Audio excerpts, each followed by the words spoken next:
We've heard how you started off as in the healthcare field as a caregiver.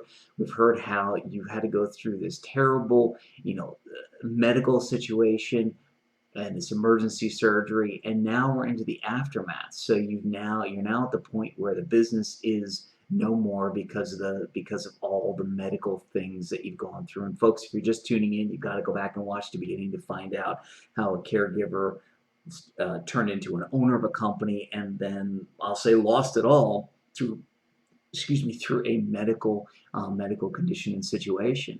And now we're going to move into the aftermath. So now it's after the surgery. Tell us a little bit about how you started to recover from all of that. I was able to recover from all that by really taking time for myself. And I was able to have some very, very good friends that were helping me. And they helped me, with the getting on and moving forward. And I started discovering that I need to take care of myself first before I can start taking care of other people. Because when my pot is empty, then I run into complications, and that's when I run into problems. And it's the same thing with the business.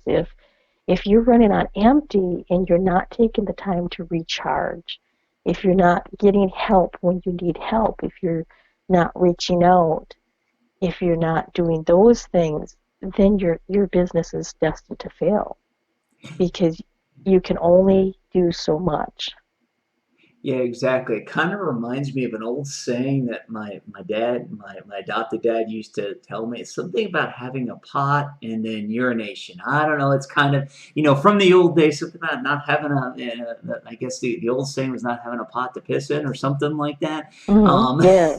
the interesting thing you bring up is the fact that as coaches, a lot of people want to give away a lot of free sessions and they want to do a lot for other people because they just want to give. And what they don't realize, and correct me if I'm wrong, but what they don't realize is while that might be a good business building technique, if that's their sole focus and they're just giving everything away to everybody and they're not figuring out how to make money off of it, then they're not going to be able to help anybody. I mean, is that kind of what you were going for, or what you were? Um, what I was going for is self-care and self-love.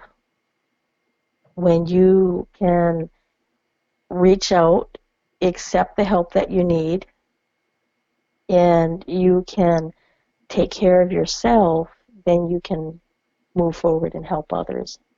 And it's kind of a balancing act because many entrepreneurs, when they're at the aftermath, when they're picking up the pieces, they don't realize how important it is to take care of yourself. They don't realize how important it is to reach out and say, "Hey, can you help me?" They try to do it all on their own, and they try to do it all with their own energy. And this is really, entrepreneurs are a community. And there's so many other entrepreneurs that are willing to say, "Hey, yeah, I'll help you. We can exchange this for that, or, we can build a community together." And it's about community teamwork and self-care. Yeah, yeah, you're so right, and it's interesting because a lot of entrepreneurs and whether it's coaches, entrepreneurs, business owners, they're afraid to show their weakness. And there Yes. are times when showing weakness is good. There's other times when it's not, but there's times when showing weakness is good, and that there are other people out there that are willing to help. So that's a great point. So you're in this aftermath, and Uh-huh. you've you've started to take time for your after the surgery. You started to take time for yourself. Yes. When in here did you realize that you weren't going to go back and do what you were doing before, that you were going to take your side projects and your passion projects and turn them into a sustainable business? I discovered that when I started working with a midwife for your life, a life purpose coach. And I discovered that, my life purpose was still helping others. You know, that's always been a core, and it was combining that with being a teacher because I love educating and helping others through teaching and knowledge.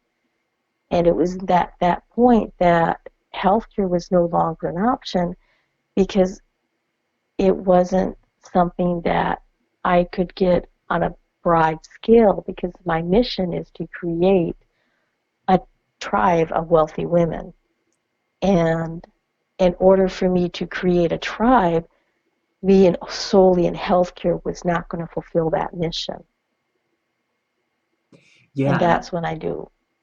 interesting. And I love how you figured out that your life's purpose and that thread that went throughout your life was still helping other people, and figured out that you could do that through doing your passion, your side projects. So let me ask you, did that just kind of come to you? Or I know you said you, and by the way, I love that title for that coach, the midwife for your life. I mean, that's I kind of didn't get it right off the bat, and I'm like, wow, that is actually cool. So it's a great title for a coach.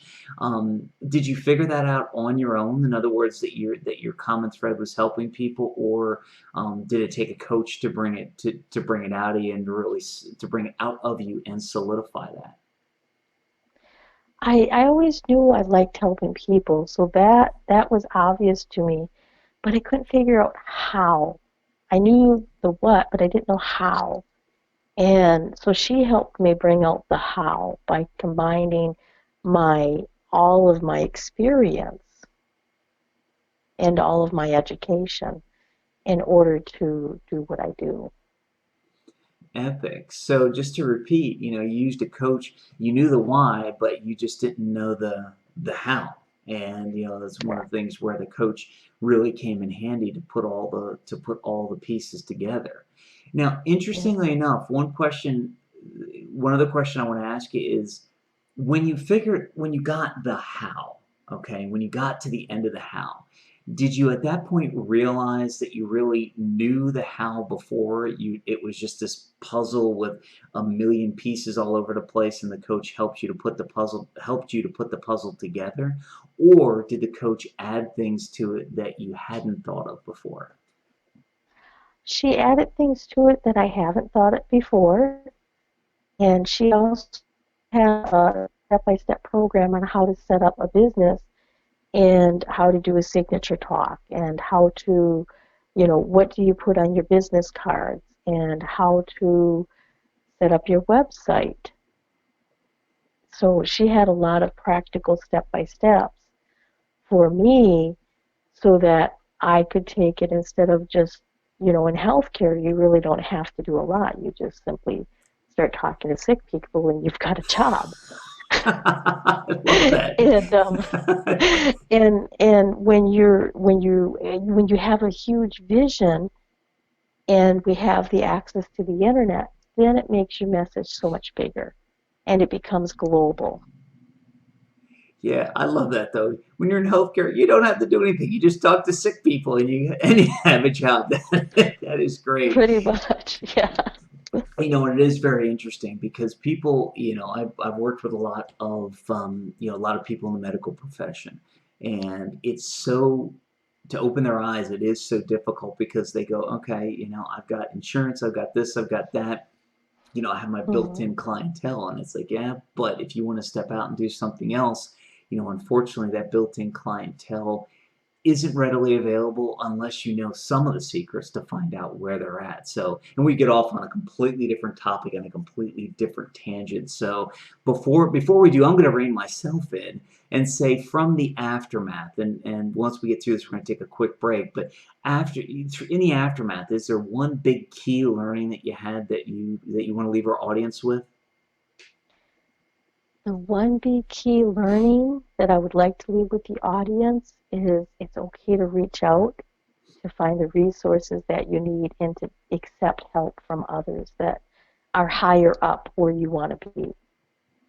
Right, and that's epic. Couldn't have said it better myself. So, folks, we're going to take a real quick break, and when we come back, we're going to dig deeper with Lucy into how to increase your income by dissolving your fears 3 things you need to know. So stick around and we'll be right back.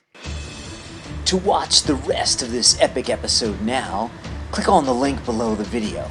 Do it now, you'll be glad you did. Are you still here? What are you waiting for?